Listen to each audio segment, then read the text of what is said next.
Hi, everybody. It's meteorologist Joe Chaffee on this Thursday as we watch this storm system was sitting in the upper Midwest for the last several days, finally making that progress to the east as weather systems are beginning to move again.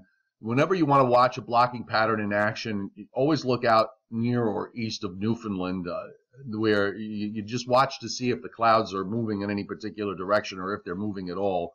And in this particular instance, you'll notice that unlike what we were looking at for a stretch of time over the last couple of weeks, where things were just basically standing still here and weather systems just weren't moving. This system here is moving right along. So the alleyway is opened up for everything to progress. And one of the things that happened overnight was that the rain area that lifted up north from the Carolinas and Virginia, where they got some pretty solid rainfalls there, a lot of that just sort of split up. Most of it went up north and west of the coast. Part of it went to the east, and the area right in the middle got less. Got some, but got less. And now we're waiting for the upper low itself. You can see it here as it spins around and moves east-southeastward. That's going to swing out to the coast for tonight, and that possibly could trigger off some heavy downpours and some thunderstorms. In fact, the Storm Prediction Center is showing a marginal risk of severe weather for the area from North Carolina on northward into central New Jersey. And I think for at least the area here, I'm just going to refresh it so you can see the radar echoes in the background. But if you, and I'll show you on the close-up radar in a second, you can see this area of rain here wound up going west, wound up going inland, and then you had this other area of heavier rain that wound up going to the east, and the area in the middle not getting very much. So this marginal risk is tied to that upper low swinging eastward, and the models are generating some heavy downpours to move through during tonight from New Jersey on northward. So we'll see if that plays out, because I have to tell you, these short-term models, the short-term models have been just awful. Marginal risk of severe weather in the southern half of Florida. There's some thunderstorms rolling through there this morning, and we've got a slight marginal to slight risk across Colorado into Nebraska and to Kansas, and a general area of thunderstorms that extends from Utah to Missouri, and another area up into interior areas of Washington, Oregon, Idaho, and on up into western Montana. So where are we going with all this? So let's look at the radar, and you can get the idea of what I was talking about. Here's that heavy rain that went out to the east. In the middle, not so much, and then you had this heavy rain that went up into eastern Pennsylvania and through northern Pennsylvania into western New York. Here's the upper low with the radar echoes with that as it swings southeast and eastward, and this is going to track over the Delmarva Peninsula and over New Jersey during the overnight, and it's from this that we'll probably get some thunderstorms to develop. There's a surface low that's going to be forming there. So we'll go to the weather models. I want to show you first, we'll go to the HRRR, which, you know, I got to tell you quite honestly, has really not been very good at all. I mean, if you look at what the HRRR has as a depiction for the radar at 10 this morning, so let's just, so I'll just roll it up. This is 11 o'clock, and this is the radar that the model said it was going to look like. This is the actual radar. So you can see the differences. The model really did not do well. During the overnight, it had all this moderate to heavy rain all over the place, and it just never really happened. Now, as we roll it by, and let me make sure I got the latest one, which I do. Okay, so other than just some scattered areas of rain and showers this afternoon, really doesn't look like too much. But here comes the upper low and the developing surface low that's going to be with that in the Delmarva Peninsula this evening.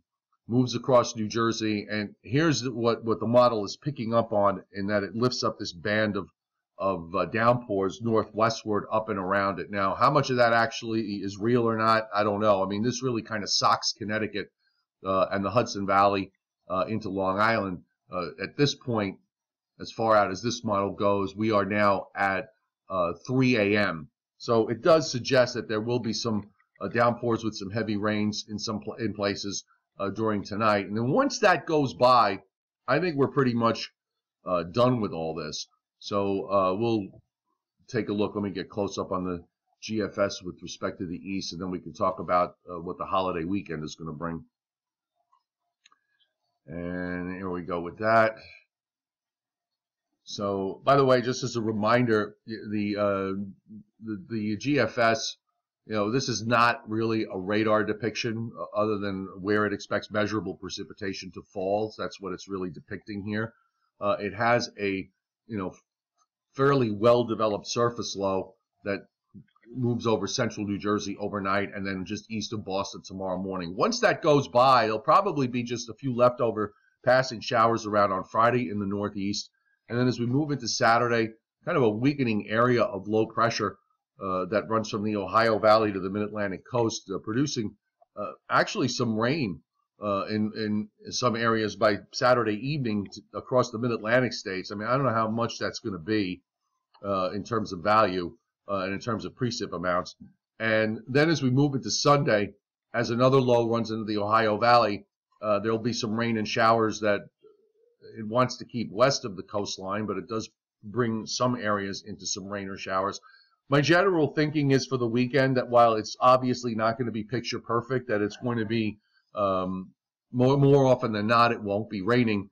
And then we have a front that comes by on Monday with some showers and maybe a thunderstorm before we attempt to dry it out, although it's not going to be picture perfect Tuesday and Wednesday either. We've got this cyclonic flow from a low up in eastern Canada that's going to be producing some scattered showers, and you still have chances for showers going into the middle part. It's not till the end of the latter part of next week that we get a high to take over and dry things out. And actually, it might get fairly warm next weekend across the mid-Atlantic and the northeastern part of the United States. As the high goes out to the south, we get what looks like a ridge here in the east, and we might have a warm weekend for the weekend of June 3rd, June 4th, before the next cold front starts to move on through.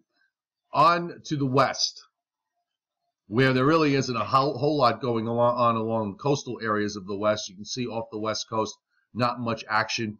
The dark shadings you see here, these are low clouds and fog. And right there, by the way, you can pick out the morning fog along the coast of California that's running from San Diego all the way up to San Francisco and beyond. That's typical, and then it just burns off once we get past, say, 9, 10, 11 o'clock. But there's no big storms going on. You've got these disturbances up in the northern Rockies and also moving through parts of the Central Rockies and into the Central Plains, which accounts for the thunderstorm development that we're going to see there. And with respect to what's actually going to be happening on the surface, when we take a look, and we'll go back to all of this, we'll just back it up. So, there's some of these scattered areas of precipitation, even some snow in the higher elevations in the Rockies. The West Coast looks okay. You've got some action early next week with some showers and thunderstorms through parts of Texas.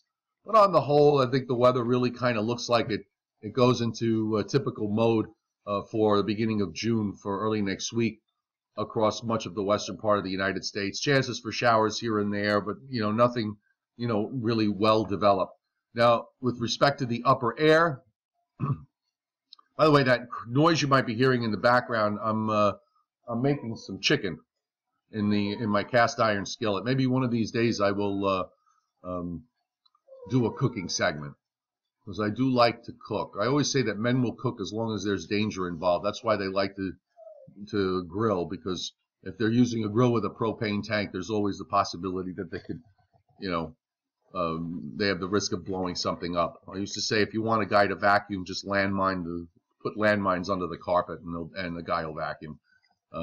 Has to be danger involved. So here's that deep trough in the east that lifts up. The next weather system behind it to impact the weather over the weekend. Then that lifts out, and then we're into next weekend where we get into a bit of a ridge here in the eastern part of the United States and a trough in the west. You can see the flow across Canada with the coolest air. You still have a somewhat displaced jet stream to the south, but that ridge in the east pops up there. There's no blocking going on at this stage of the game. So we don't have the blocking signature showing up in the long range, at least through day 10, which would be around June 5th, 6th. And then looks like most of the east is going to be in somewhat of a ridge position longer term, which might mean for some warmer than normal weather going as we start to move into the month of June. Say beyond, probably starting at around June. Well, here's Friday, June 2nd. So this is Saturday, June 3rd and Sunday, June 4th. So it looks like that ridge in the east is going to be the general influence on the pattern going through a good chunk of the first 10 days of June. So it'll be interesting to see how this all plays. Again, no blocking showing up now, so that means everything moves along. Probably does mean weather fronts come through every couple of days. All right, folks, so subscribe to my YouTube channel by hitting the little red subscribe button on the channel page so you will get notified when new videos come up, which is once a day, and the subscription doesn't cost you anything. It's absolutely free. And don't forget, more weather information on the websites, meteorologistjoechaffee.com, nycweathernow.com, where Angry Ben is in charge. And we've got also Long Island perspective, if you're watching from Long Island, on weatherlongisland.com. Everybody have a great Thursday, and hope you're all getting ready to enjoy, or at least enjoy the best you can, this Memorial Day holiday weekend that's coming up.